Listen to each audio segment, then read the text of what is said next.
And that's a fear of mine as someone who's thinking a lot about supporting folks who are interested in kind of change and evolution.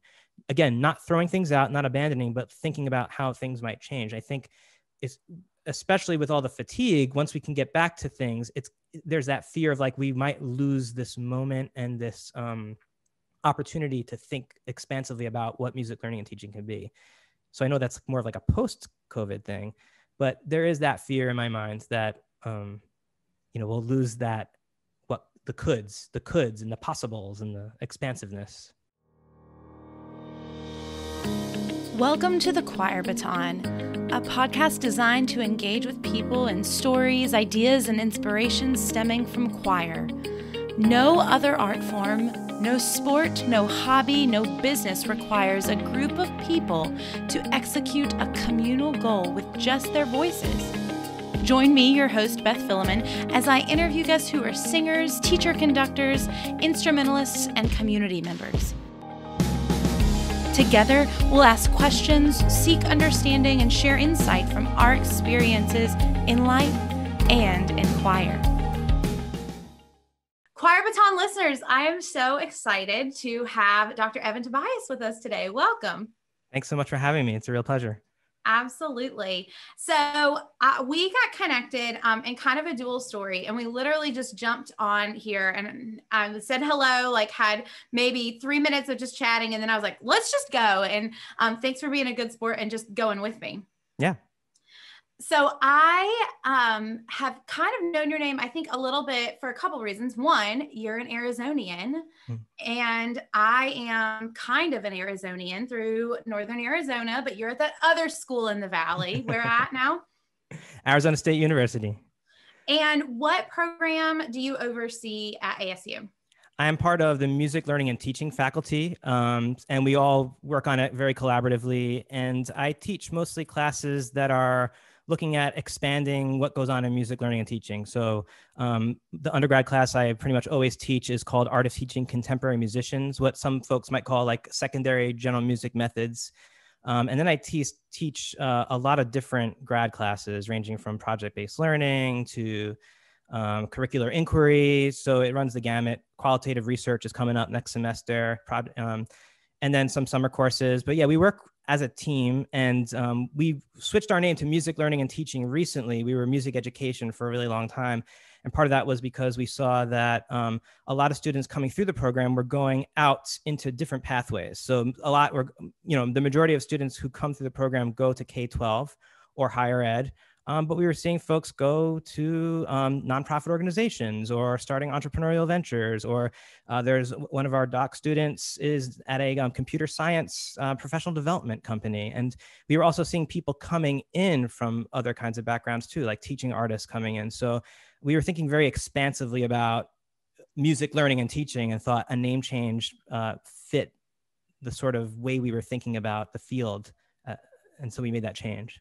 That's awesome. Well, and anyone that has been involved in academia, I would say, venture to say, anytime you change the name of a program, the levels of hoops that you have to jump through are quite a lot. Is that fair to say?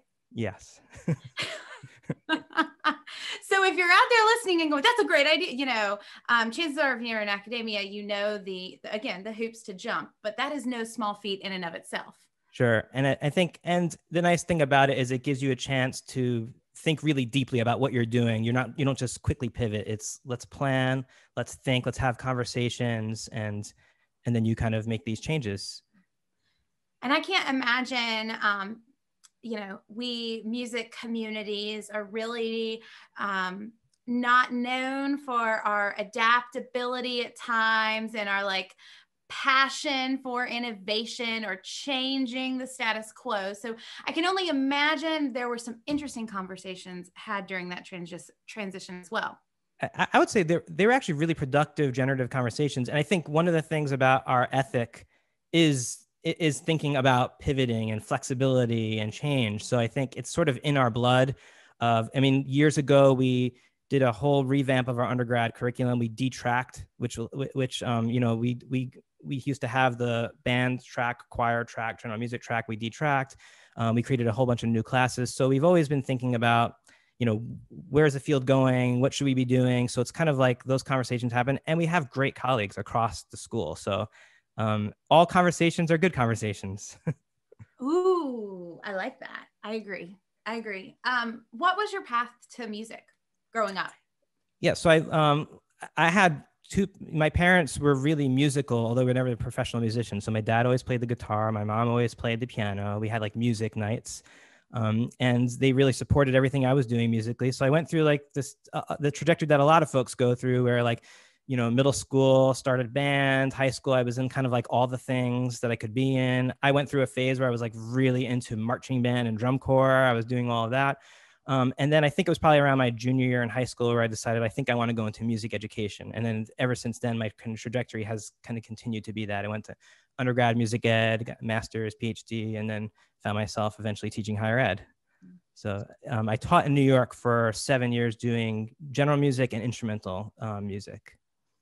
Awesome. Wow. So, and now that you have been in this music ed world, or again, music learning communities world, which, I love, because I think we need to have more people singing, as I always say, but that, expands beyond just the walls of a classroom or now the screens in front of us. But technology is also something is kind of your jam as well, right? Yeah, I think a lot about technology and the way that technology mediates how we engage with music, how it can facilitate aspects of music learning and teaching. I'm really interested in the new things that people are doing with technology. But it's not technology itself. It's like, what does technology mean for music learning and teaching? How are people engaging with technology? Because I think often we can fall into like getting really hyped up about tools and techniques. And I think it's a lot more expansive than that. So, I've always been interested in the expansive possibilities of technology, and then also the challenges it presents. Yeah. So at this point of the interview, I have a confession. Okay. Did you present at, and if you didn't, then it's not a confession, but I'm like 95% sure. Did you present in circa 2010 or 11? Yeah, I think it was maybe 2011. Somewhere in there. Did you present at the Belmont University, Tennessee Arts Academy? Oh yeah. I remember that as part of the the Tennessee Arts Academy. That was what a fabulous ongoing event, and I really have great memories of being there and kind of they treat you really well. Both I think the teachers and the faculty. It's a wonderful group of people, and it was I have really good memories of that. Well, I have an apology to you for that event. So I was there. Nice. And I wholeheartedly agree. It is like one of the best. It's like the best PD I've ever done. So like you just feel bougie. You're like, oh, this is what the other half lives like. Mm-hmm. Yeah. And you were doing, I can remember it plain as day because I was mortified. You were doing a presentation on music technology. Mm-hmm. And it was like later in the afternoon. And I have now since learned that, I take ADHD medication, but I'm a fiddler, right? Like I have to fiddle. And so this was again, 2009, 10, 11, 12. So I just was scrolling on my computer, looking at clothes. I was listening to you, right? Like listening to you, but I was just scrolling on my computer because I'm pretty sure we were like at a Q&A section where you were being very gracious because some of the questions that you were entertaining about technology were things that, you know what I mean? Like kind of common sense sort of things, right? So, but I was like still listening, still there, whatever. At the end of your presentation, this lady gets up and that is like a part of the thing. And she calls me out in front of the whole group. She was like, thank you so much for such a wonderful presentation. Yada, yada, yada, yada. Some of us were on our computers scrolling through clothes during it. And so this is my apology. And to let you know, I was paying attention.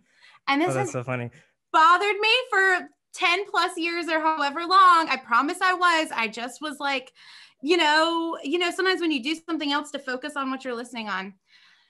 So that was me. I know you've remembered that moment ever That's since. so funny. Mea culpa. No, I have no recollection of any moment like that. I mean, I can't even remember the exact year. I would have to go back and look at the year. But the reason why I was actually thinking of that that kind of series of presentations recently because it was right around. I think it was right around the first time Eric Whitaker did one of his sort of virtual choirs, and I remember really distinctly kind of playing some clips of the virtual choir. And I remember one of the teachers said, "Oh, this is my student." It was the woman with the curly blonde hair. And the thing that made me think about it was Chris Kayari just recently published, it's like a media article on the Media Journal and Music Education that was focusing in on that moment. And it kind of triggered this memory of being back there and kind of talking about these things and meeting all the folks there.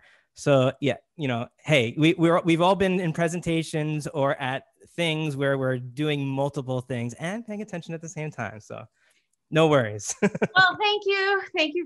I was like, I'm 90% because I remember too, like loving your presentation because, and I swear, I'm not just saying this to blow smoke up your skirt, like legitimately, you were one of the first people that I know of too, that was really talking about engaging technology in music making during this point. Is that fair to say? I mean, there have always been people who are doing it. And I think what I was interested in is how the technology is mediating our engagement and what are the possibilities. But I mean, I remember going up to Peter Webster when I was an undergrad at a conference because I was like, here's the guy who is doing technology and Maud Hickey and all these folks. So I think there's sort of like all these lineages of people who have been looking at technology ever since like the beginning. That, I mean, you can go back and look at articles in the MEJ about when the Victrola talking machine first came out and how that was either going to destroy music education or make all these kinds of possibilities. So I've always been interested in technology, and it's kind of I've kind of carried that throughout my career. But I'm also really excited about the ways that people take it up in all different kinds of directions. So it's really exciting. Roger Manti and Alex Ruthman a couple of years ago came out with like an Oxford Handbook of Music Technology and Music Education. And when you look through it and see all the things that people are writing, it's just incredible, the diversity of ways that people are thinking about technology in the field. Right. Yeah.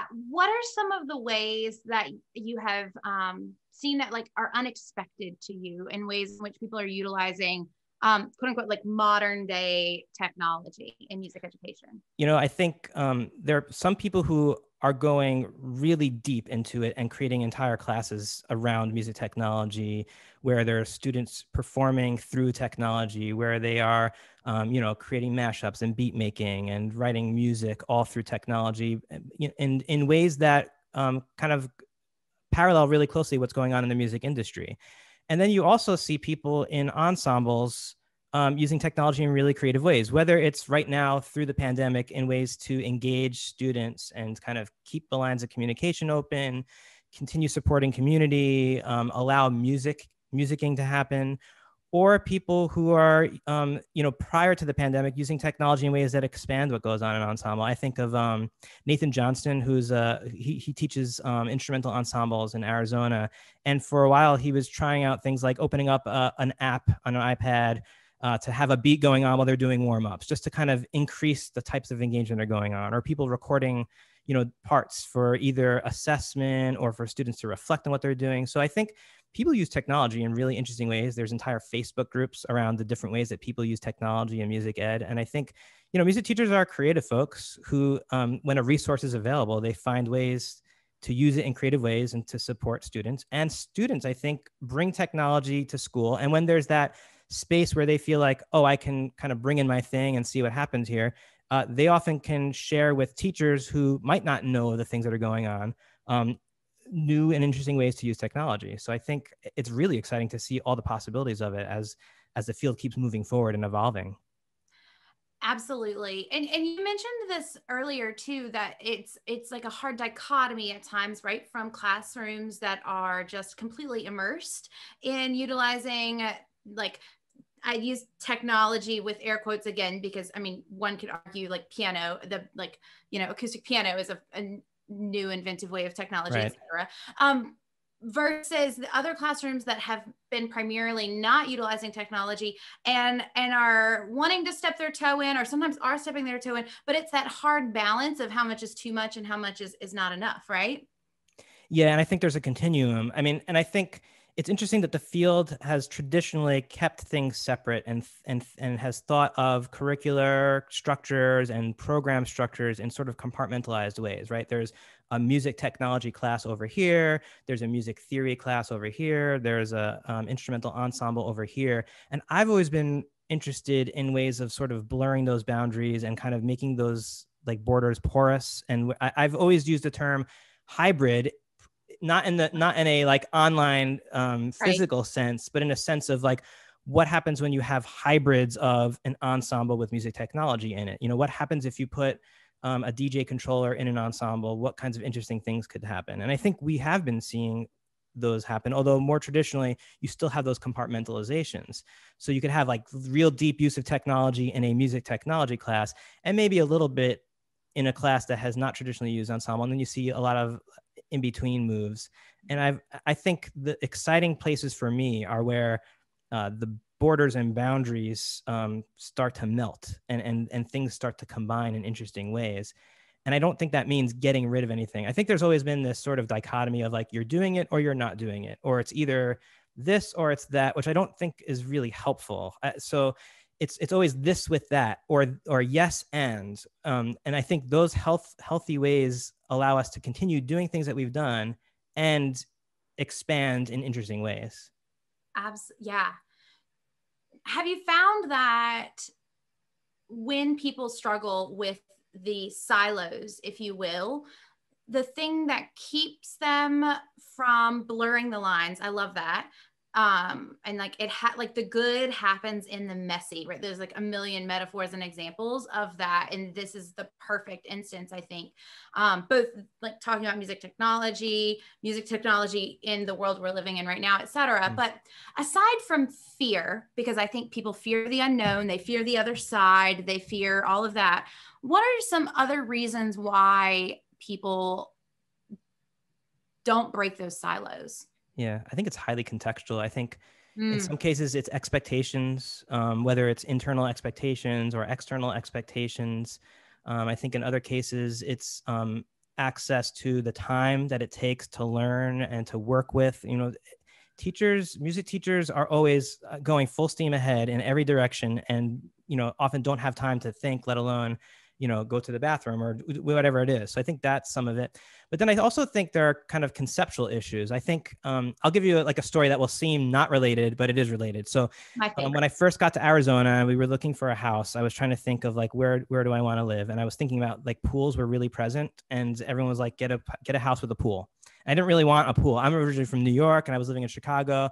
And so at one point I was looking up, like, has anyone ever turned their pool into something different? And like, so I was kind of curious about like, what could a pool be? So when people think of pools, you know, what's the thought that comes to mind? It's like a thing with water in it, you know, in your backyard or in a community pool. And I was looking up, like, is there such a thing as a pool that is a garden? Like, is there a garden pool? And I found this company that creates like these sort of self-sustained ecosystems in what was a pool.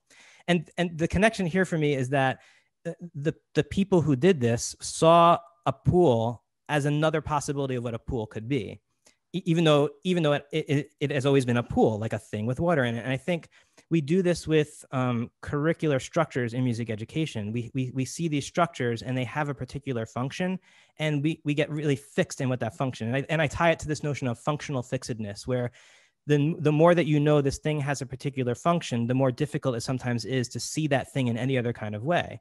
So I think that's why we often see tinkering around the edges of the curricular structures that we know, but we see a lot less of a transformation of that thing into something new, because we've always known it as it is.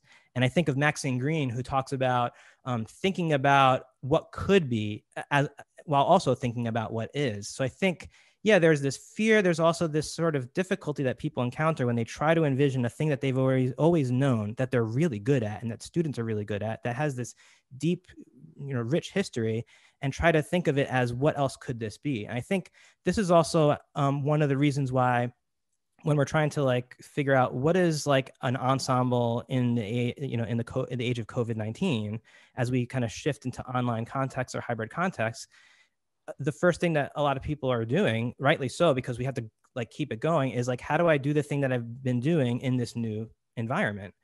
And I think it also presents us a possibility of like, how might I rethink what this thing is in this environment? I think that's a lot more difficult and a lot more scary. But sometimes it's also, when you don't have all the pressure of what's going on, like if we could bracket out COVID and just think more about like curricular change in general, it's those points of like where this thing can become something new that also has the potential to be really exciting and vibrant and generative. And so I think it's difficult but exciting, and that's the space where I've always been interested in living, of what else could this be, which doesn't mean throwing it out or getting rid of it. It just means like, what kind of transformative potential do we have in rethinking what these things are and what they could be. And I don't think there is one answer. And I also think that you called it out earlier too, as to why we oftentimes struggle with this, is because music educators operate at 0 or 1,000, and rarely at 0, always at 1,000. And I had a professor of mine currently actually share with me. She goes, Beth, you have to remember, you can't be as creative and as innovative as possible when you don't give yourself space. Right. And we are not good about giving ourselves space. Right. Thinking time. What does it mean to have thinking time, reflective time? And I think that's the joy of being, academia is a lot of different things. And the joy of being in academia, I think, and being a master's program or a doctoral program, and even an undergrad program, is sort of like having dedicated think space and time, and try to reflect on what could things be. But I think I see music teachers doing this all the time. And I think it's really helpful when folks like, Choir Baton is a community. When people have their communities and their networks of people who they could think with and play off ideas, you see people making all kinds of change. Sometimes people want to fly under the radar because of the implications of what that change could be. And sometimes people want to kind of share out what they're doing. So I think people are always making change, but the degree of change is often very different. And where that threshold is of like, what could this be and how different might it be? And where do I want to go? And where do students want to take it, is really kind of personal. And there's a lot more than just what one person wants to do. There's all that other context that matters. And that fits also in line with this thing that I was just learning about when I was actually preparing for Sarah Gulish. And I believe you know Sarah, don't you? Yeah, we've met at conferences. I know she's done that really. Yeah. It's funny. I was preparing to speak at her FLAT thing and doing all kinds, going down the rabbit research holes. And I stumbled upon participatory culture. And aside the fact it's just the most fun thing to say, I was like, this is what we are living in more than ever, I feel like right now. And I look at how social media has engaged that's the whole Choir Baton community, right? Like you hit it nail on the head. There are some people that like participate, but like kind of fly under the radar. Some people that are very involved in all series of in between, but you were really the only, you have a couple of other colleagues that have written about participatory culture within music education. So awesome.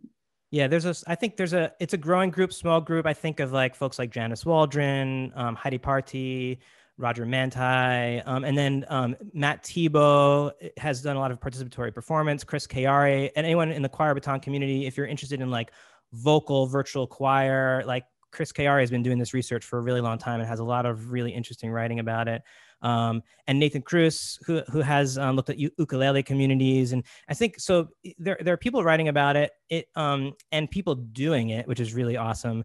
And it's a topic that's really excited me because of its sort of it's happening out in society, and it has so much potential for music education in sort of two different strands. I think, the folks who are writing more about the performance aspects, you have this paradigm of participatory performance, which is really different than, Thomas Torino talks about presentational performance and participatory performance. He's an ethnomusicologist, and he differentiates these two ways. When you think of the typical choir, when you are preparing music to present to a group of people to listen to, which is I guess the typical model for most, Eurocentric choirs.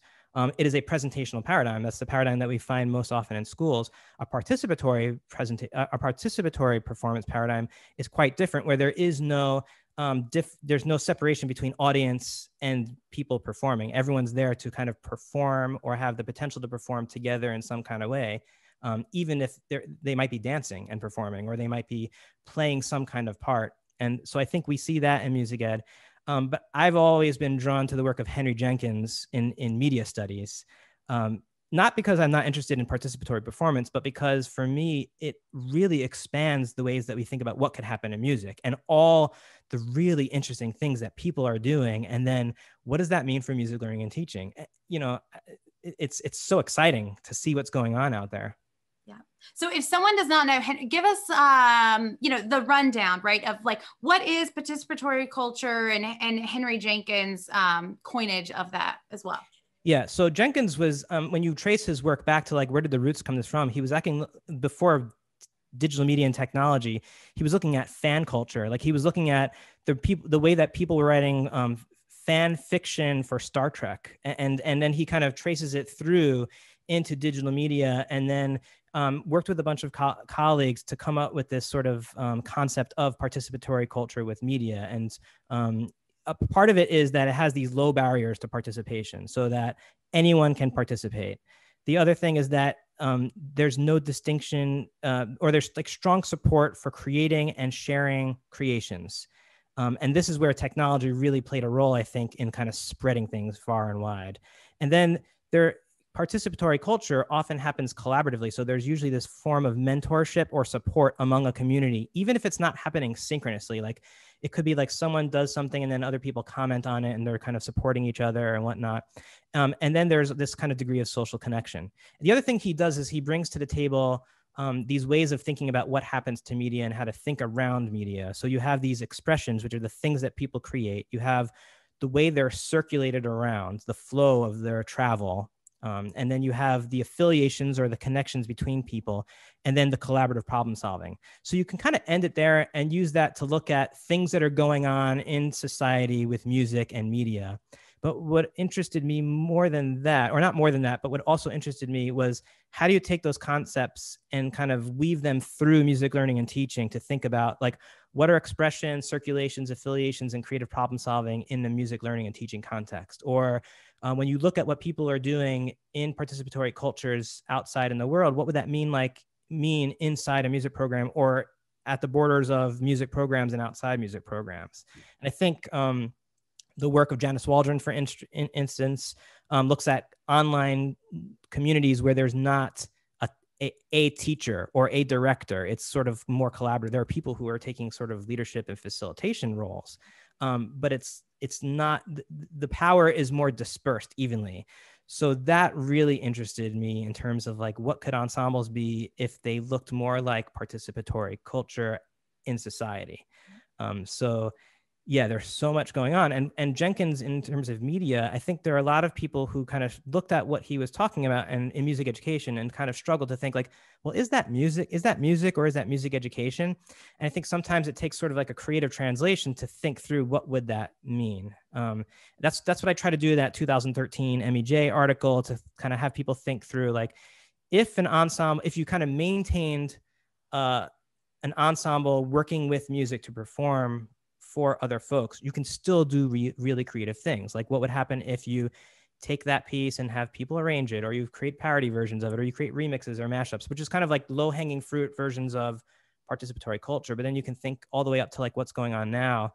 I haven't been present in TikTok, but I'm always curious of like what's going on in these spaces. And I don't know if folks in the community have seen and I could be like really behind that. I'm thinking these are like newer, but I became sort of like enthralled with these models of people. There was like this one woman who creates musicals, like imaginary musicals, where she's making space for other people to fill in, and then people will do it. Or there's one person who created this, it's called like the New Grocery Musical or something along that line. And then all these people kind of added their parts. So you see like, here are great examples of participatory culture. And like immediately my brain starts going of like, what would that be like in a program? Like this would be amazing and actually could work right now really well in the spaces that we find ourselves, where we want people to sing and to perform, but we might not be able to do choir the way that we've always done it.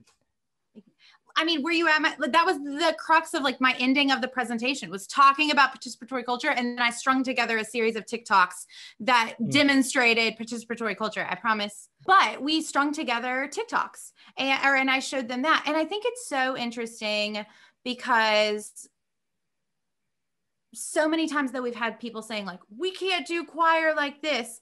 But it's, you know, on the flip side, we have all the, oh, this isn't choir. Oh, this isn't this. Oh, people aren't going to sing. And then I'm like, have you turned on your phone? More people than ever are making music. And I would venture to say a lot of them aren't in your music programs. Why is that? Yeah, I think it's interesting about, you know, when we think about, is this choir or is this not choir? It allows us to think about like, what is choir? What do we want choir to be? What do people in choirs want choir to be? Who's not in choir that would be in choir if it were other kinds of things? It just opens, it's like an invitation to think about possibilities of what might choir be. And then the thing that I think about is like when the labels prevent, it goes back to the functional fixedness, right? Like maybe the label of choir is a thing that is a challenge of thinking through what it could be. Maybe we need to think about, not need, I don't want to say the word need. Maybe we could think about a group of people singing. And okay, what are groups of people singing and what else could they be doing besides being a choir as we have known it? If that's what people need to kind of expand their ways of thinking about choir, you know, what is the role of TikTok in a choir? What is the role of TikTok in a school? I mean, there are so many complexities to answer those questions. That's like a whole other conversation, but looking at what are people doing with music out in society, and then how do we connect with that? Right. I think it's also scary because so many of us have not been trained in music technology and or music technology continues to change so quickly. There's this like, how do I keep up with all of it type of a fear as well, right? I mean, that's again how we met all those years ago at Belmont where like, you know, you were just talking about the virtual choir blowing some people's minds. Like, how do you guide people on that journey? You know, I think, right. So you have whatever you leave with your undergrad experience might be like your access to technology. And then after that, you know, I was talking to one of our doc students recently who teaches this class called digital hybrid lab. And we were kind of having this conversation about, all right, so what are we going to do with providing students access to the technology that normally would be in the class? And how do we think through this? And we were having this conversation about YouTube videos and tutorials. And he was asking me like, how did you learn this stuff? Did you take all these classes in Ableton? I said, no. When I first started teaching, I lived in New York. So my real introduction to music technology was every time I would walk through Grand Central, I would stop at Hudson News and get a computer music magazine. This is prior to YouTube, you know, and like look through it and figure out like, how am I, like, what is this interesting stuff? Let me try this out. And kind of learning on my own. Now with YouTube and online professional development and all the possibilities, I think, you know, bracketing time, because I know time is an issue.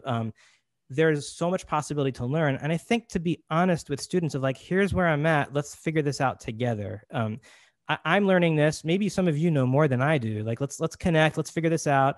What is of interest to you? What would you like to do? Because I think that's a great starting point of like, what do you all want to do? Like, what could we do together? What could we learn together? And kind of creating a safe space to kind of learn with each other as we move forward. And I think contextualizing the use of the technology. So it's not like learning a new program for the sake of learning a new program, but figuring out like, what do we want to do? Do we want to do a virtual choir project?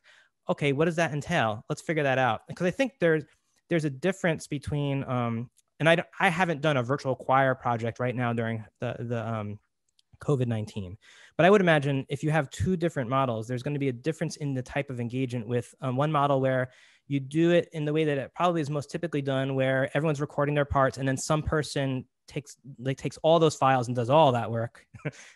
And then there's a finished product. There's a difference between that and, hey, everybody, let's figure out how to do this. And everyone's doing it collaboratively and collectively and learning the technology and figuring out who is really good at what. And maybe you're in charge of the video, maybe you're in charge of recording parts, maybe the five of us are going to figure out how to synchronize things. And now it becomes this sort of collaborative effort. And this is participatory culture, right? This is collaborative problem solving. This is like making mistakes and figuring things out. And now it all becomes a collective collaborative effort to do something together where we're learning the technology. And that doesn't mean like you don't need to know anything about technology and you can do these things. I mean, there's like, just like anything else, there's skill that is really helpful to have. But I think if, going back to the question of like, what should music teachers do if they don't know a lot about technology and they want to try this stuff out? Figure out a project that would be really meaningful to students and to you, and then figure out what are the resources that are needed to do this and what are the processes and ways of thinking and being. And if students are into it, do it as a collaborative project and try it out, and give all of yourselves the space for like making mistakes and figuring it out, and not feeling like I need to be the expert that knows everything and to tell the students everything. Which is such a huge paradigm shift for many teachers still. I think there's varying degrees of being okay with that, and depending on where you are on that spectrum. But I think starting is so important, because now more than ever, things get done through this participatory culture mindset, not just in music education, but in business, right? I mean, I'm a business student, so I think now in that context of my brain as well. And it's another example of a lifelong skill that we're teaching musicians through that conduit. Right. Yeah. And when you think about participatory culture and how it has occurred, outside of music education in society, I mean, one of the things that Jenkins does is he traces through how media companies use different aspects of participatory culture to get people to, now it's just kind of common sense that in order to kind of, and I don't have an MBA or anything like that, but if they're doing branding, if they want people to kind of engage with their product, you leave space for people to engage, and that's how viral things occur, right? And there's like this spreadability. One of the interesting concepts that I've never really been able to help folks translate in a meaningful way in music ed is his notion of transmedia and transmedia navigation, which I've always thought is like just really, really interesting, where transmedia is when you have these kind of vertical developments and vertical alignments of different parts of a media enterprise. So he looks at like movies and films. So he'll take something like The Matrix. This goes like far back into one of his earlier books. And he takes like the movie The Matrix. And if you look at The Matrix, you can watch the movie The Matrix and be done with it, and that's a great experience. Or you could play the video game and be done with it, and that's an experience. Or you could read the comic book. But you could also watch the movie, read the comic book, and play the video game and see how these narratives actually connect, because they were designed in that way to kind of connect with each other.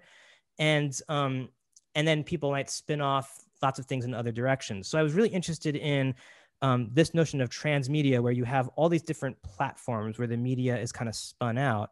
And I was thinking of like, what would that be like? And the closest thing that I can come to was, what would happen if we took the concert and unfolded the concert through time, where you have engagement with the concert before the concert ever happens, engage with the participatory ways of engaging with the concert while it's going on, and engage with ways of engaging with the concert post the concert, where if you do all of those, it's a really interesting experience. But you could also do any of those in and of themselves, and it could be interesting. And then figuring out like, what does that even mean? That's something we've played around with in some of the classes at ASU to figure out like, what's an interesting experiment we could do with this stuff. But I haven't seen it sort of catch. So I don't know. It's sort of like an interesting thought experiment, but I haven't seen it played out in K-12 contexts.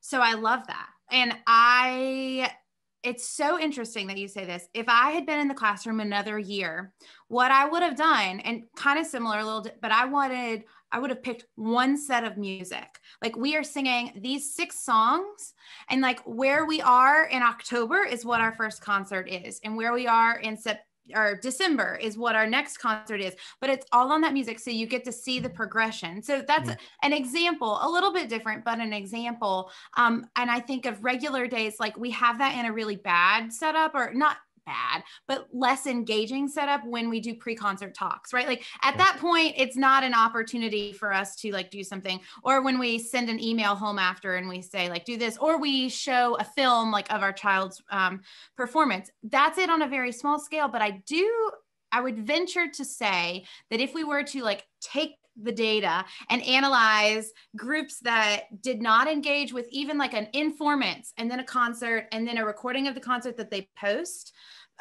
versus not. If the engagement and the brand loyalty, if you will, was higher on this than that. Also, it's kind of who we are as musician teachers, right? Like we grew up being on one side of the music, and now on teachers, we're other sides of the music, and we still attend, and we're like it's like we're in the choir matrix, right? But we're not just going to see the choir movie of the Matrix by singing in choir. Now we've read the comic book, which was going to college and becoming a music teacher. And then we also, are involved in it in this way. And we are doing the other thing. I don't know.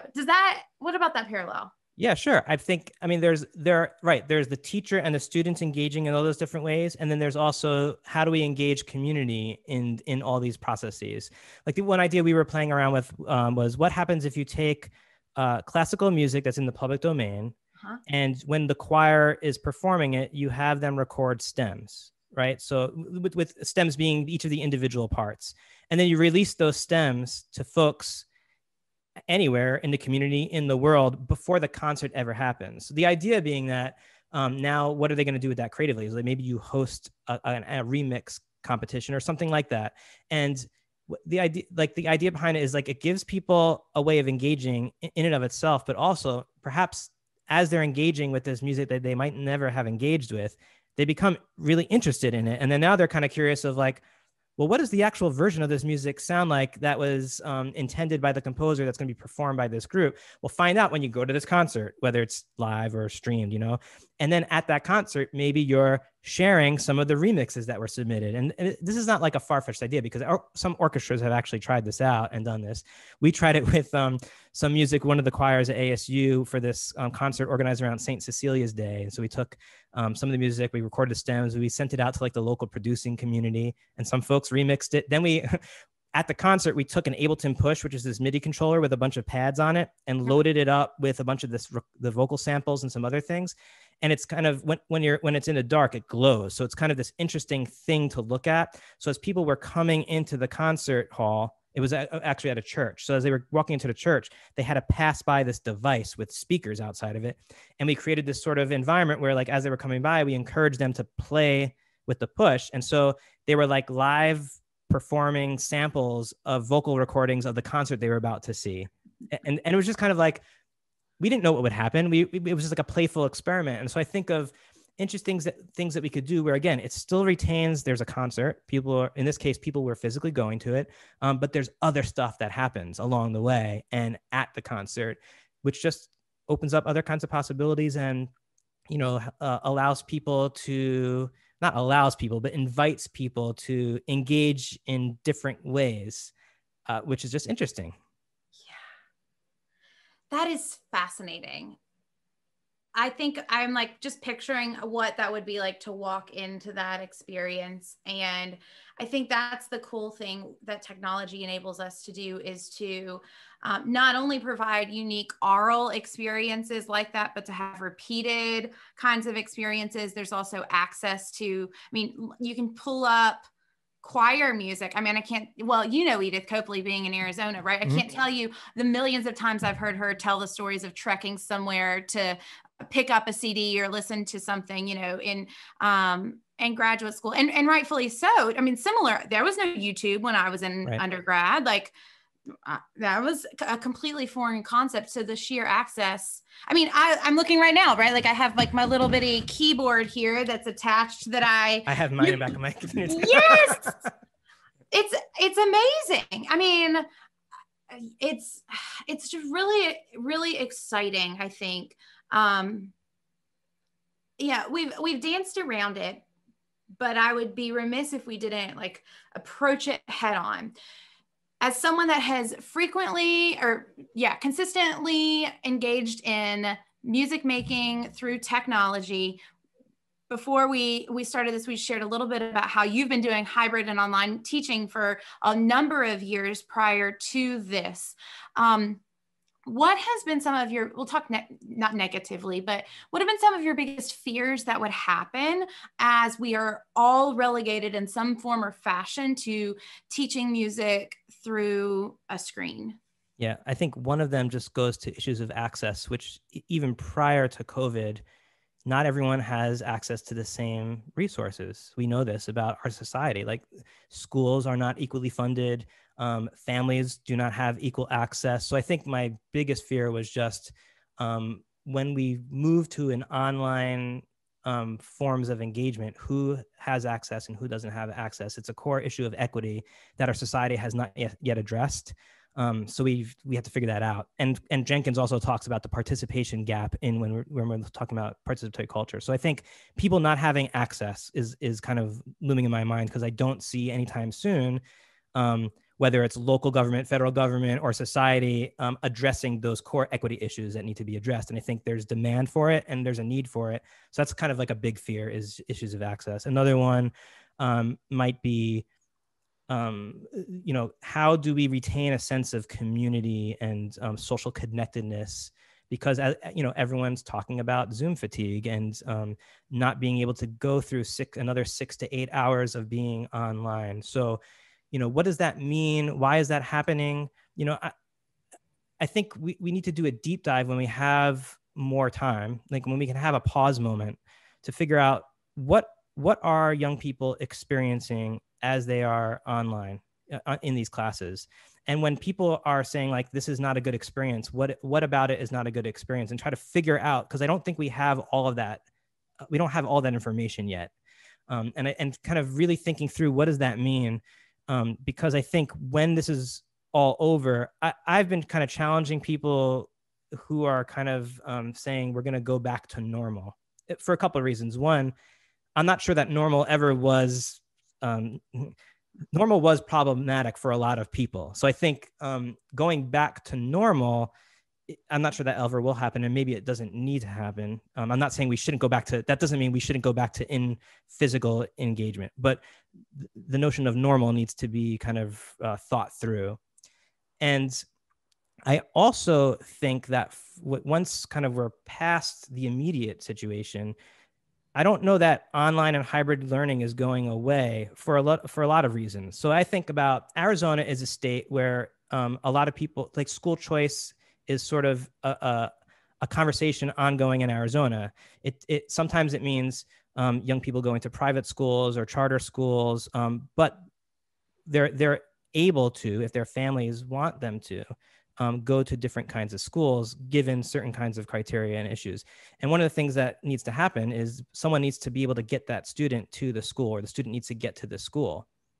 And when I started thinking about, okay, what happens when online learning is a thing, it sort of reduces that. So now if people want for their child, or a child wants to be in a school and that barrier is gone, is that going to still be a thing? Like, are people going to be able to choose to be a part of a music program that is not in their immediate vicinity and be able to Zoom into it? And what does that mean? It's kind of like a far away issue, but the reason I'm bringing it up is because I think it gives us a reason to continue thinking through what is an ideal version of this, and what might it need to be. But the fear being that if we don't figure out issues of access and we don't figure out issues of community and social connectedness, everything else is a moot point. Like, figuring out, like, are we going to be able to teach this vocal technique doesn't really matter. Well, this might be not a, I don't know how the choir baton community and other folks will take this, but if we can't be socially connected and have and foster community and support for young people, and I would imagine we're all on the same page here, specific content is sort of less important. It's like we can't get to that if we haven't figured out these other things. So those are two huge fears of mine. But then I also see, I think music teachers are so resilient and so smart and so creative that I think we're going to figure this out once we get past attention, and people are figuring it out. I mean, when people had to pivot, what was it, like 2 or 3 days before there were like thousands, well, that was maybe exaggerated, but like multiple resources in Google Docs, on Facebook groups, in Instagram. I mean, like people sharing, connecting, and kind of figuring things out really quickly. So that was like before people even had time to really think through it. Yeah. I think we're going to figure it out, but I think the social connectedness and access those are real issues, whether or not we're online or whether we're in physical spaces or hybrid spaces. I think those two things are going to be really tough nuts to crack, but important ones. And then I think the other fear that I have, maybe sound a little weird, but I fear that when we go back to physical environments, we are going to snap back into the ways that things always have been and lose this opportunity right now to think about what could music learning and teaching be, what could ensembles be, what could music programs be. And that's a fear of mine as someone who's thinking a lot about supporting folks who are interested in kind of change and evolution. Again, not throwing things out, not abandoning, but thinking about how things might change. I think it's, especially with all the fatigue, once we can get back to things, there's that fear of like, we might lose this moment and this opportunity to think expansively about what music learning and teaching can be.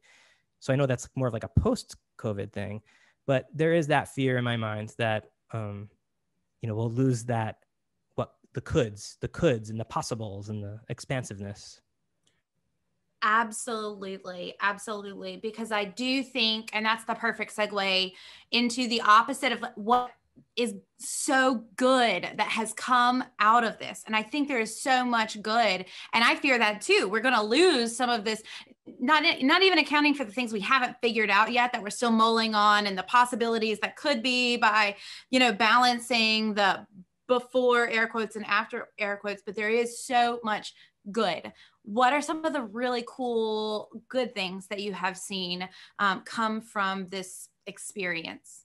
I think I'm just seeing, first of all, the camaraderie and the collaboration across the field in all different ways, whether it's in like individual communities or just kind of across the field.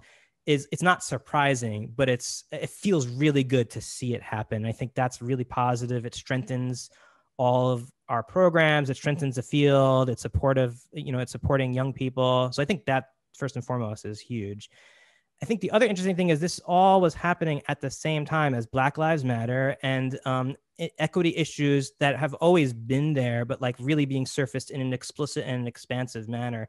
So I think people are showing up in lots of different ways and trying to do work to kind of focus in on equity. And so I think a potential positive outcome of this is when we have time to figure this out, I think that's really going to be first and foremost on a lot of people's minds. And that also, how we were talking earlier about people who are beginning to use technology and people have full out technology classes, the way that people address this is probably going to run the gamut and be along a continuum. There are people who are going to say like, let's address white supremacy and really untangle and unpack what music programs are and what they have been in relationship to these histories of racism and bigotry and kind of like embedded structural racism in music programs and what that means, whether it's related to digital technology or not, to people who are kind of like dipping their toes in and kind of thinking through, because a lot of people are still focused on like, what repertoire do I use or not use and how does that work? And that's like wherever you are in a continuum, I think it's important that we continue to move that forward.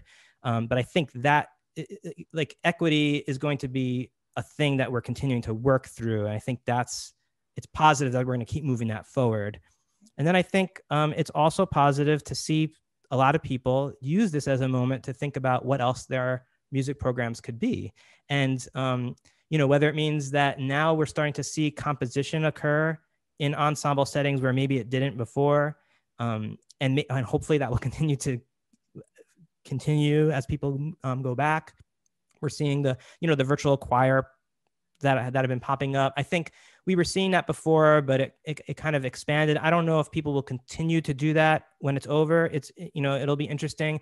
But in doing that, I think people were able to think through what are the ways that we continue to have people sing or perform, even if it's not synchronous. And so I think if we could take that, like that moment of thinking about what could we be doing to have people perform and sing that is not synchronous or is not, it goes beyond sort of like a rehearsing to perform at a concert model. If we can kind of hang on to that, in addition to rehearsing for a concert, it opens up additional possibilities. So I've seen a lot of vibrancy and generativity and just kind of amazing things happening all across the field. And I think sometimes that gets lost in the frustration of the moment. And I think kind of holding on to that and kind of sitting with it will be healthy for us when we have the time to think through it, because a lot of positive things have come out of it.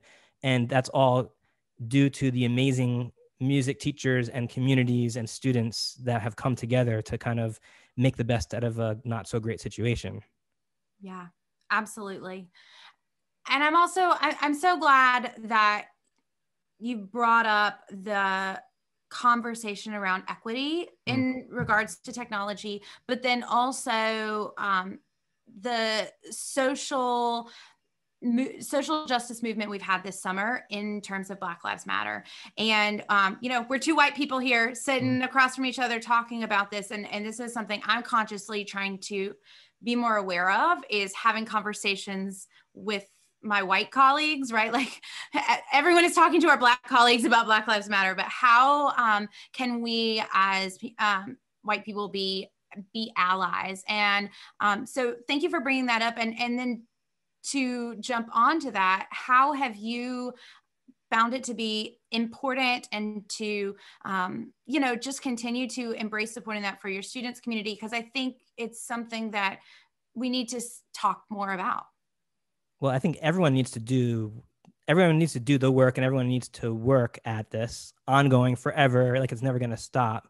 Right. I want to envision a society where racism is not in existence. But I think the moment that we start thinking like we've figured it out, that's like red flags need to go up, and we can, right. We need to continue doing that, all of us.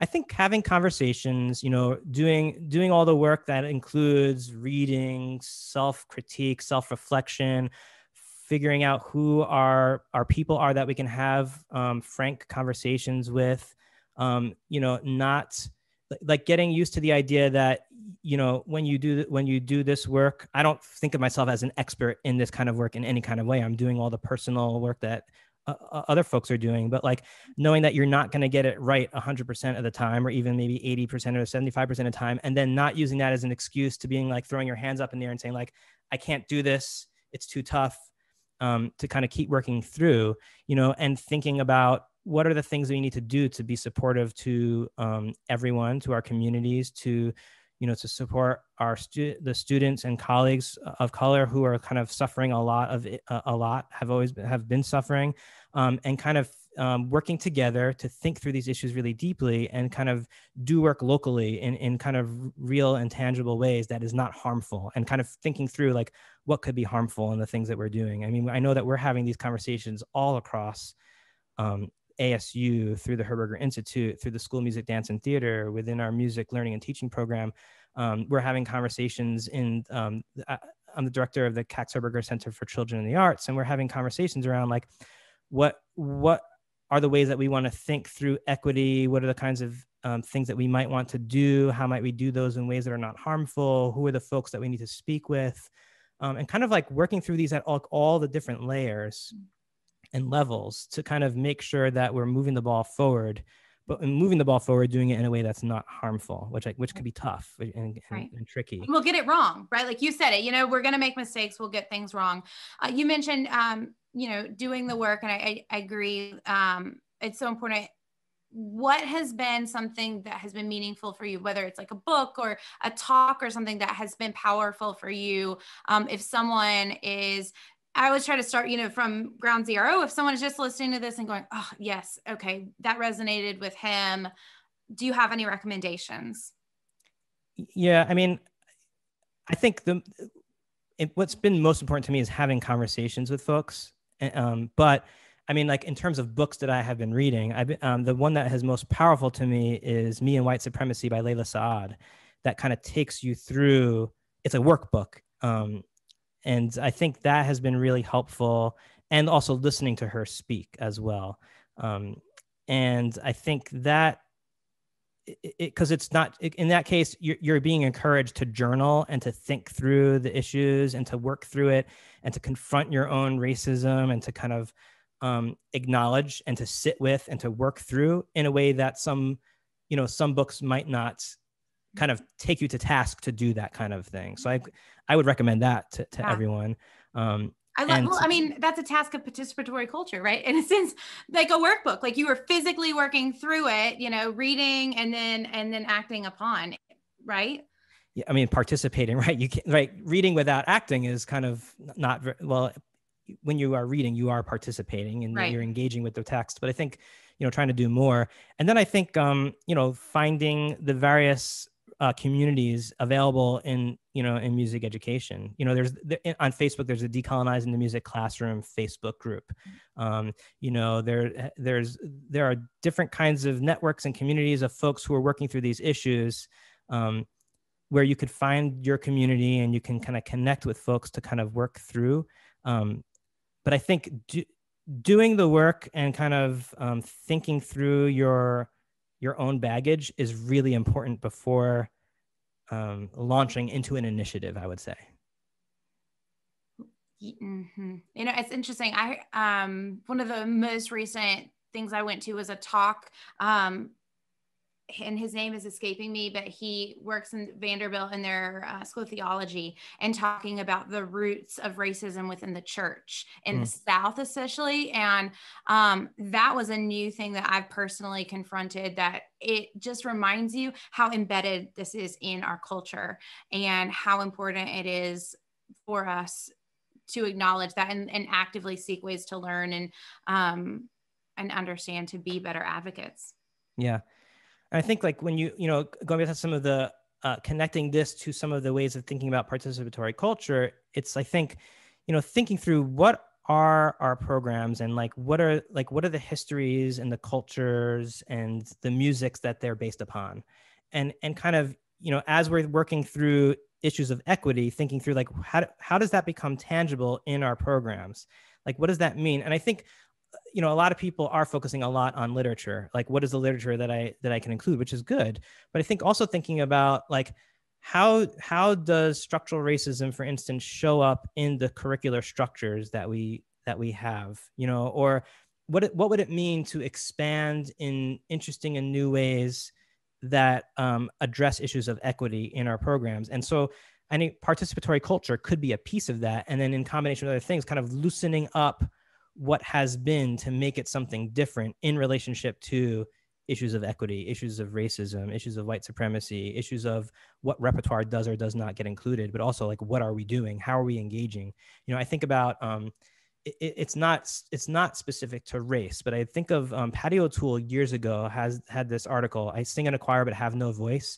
And she's bringing in feminist theory and Foucault and to do power analysis. And I think, even looking at the structural ways that choirs are facilitated, there's a lot of work that can be done with that, where in addition to repertoire, we're starting to think about how does this ensemble function? Who's making decisions? Not just who's choosing the music, but who makes decisions? How does that work? Who holds power? Who doesn't hold power? What does that mean? And a participatory culture can get at that, but it's not enough. I mean, we need to kind of apply multiple other lenses, whether it's critical race theory or feminist theory or whatever it is, being willing to look at the thing that we've been doing and unpack it and think through what else could it be, and then using a lens of equity to kind of inform how we might move forward.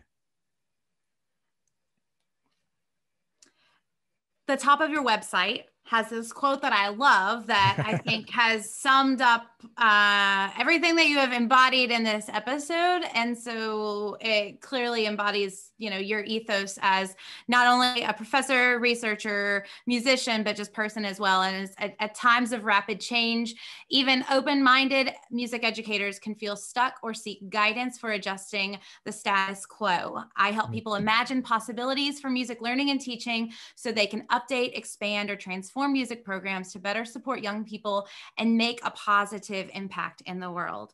And you had truly done that tonight, today. Yeah. Thank you.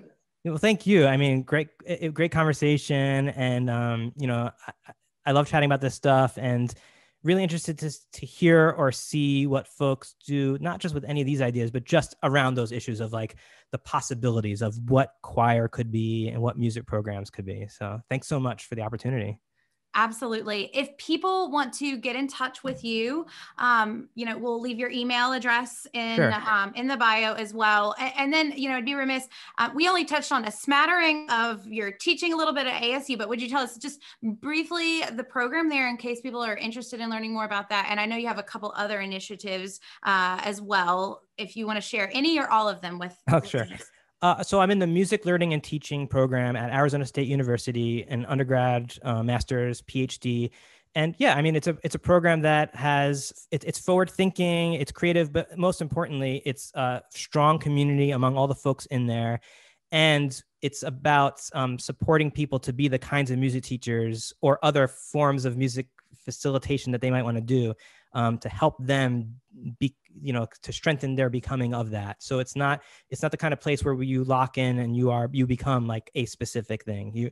It really is open, and there's lots of possibilities there. So I encourage anyone who's interested in, kind of a really generative, vibrant program to check us out. You can connect with me. It's always interesting.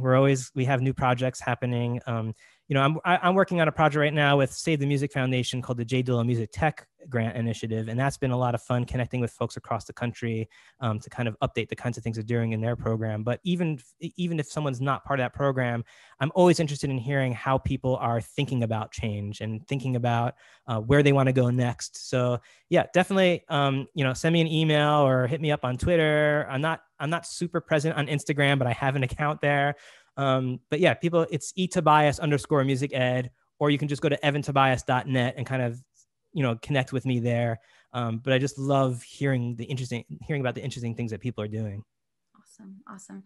Thanks again for being a guest, and for not holding my needing to like fiddle during that performance all those years ago. I know it's something you've held close to your heart, as I have. I'm glad that fate brought us together so that we can reconnect in a very positive way. Absolutely. It was an incredible, that was like what killed me. It was like such an amazing performance, it was a performance or speech or presentation.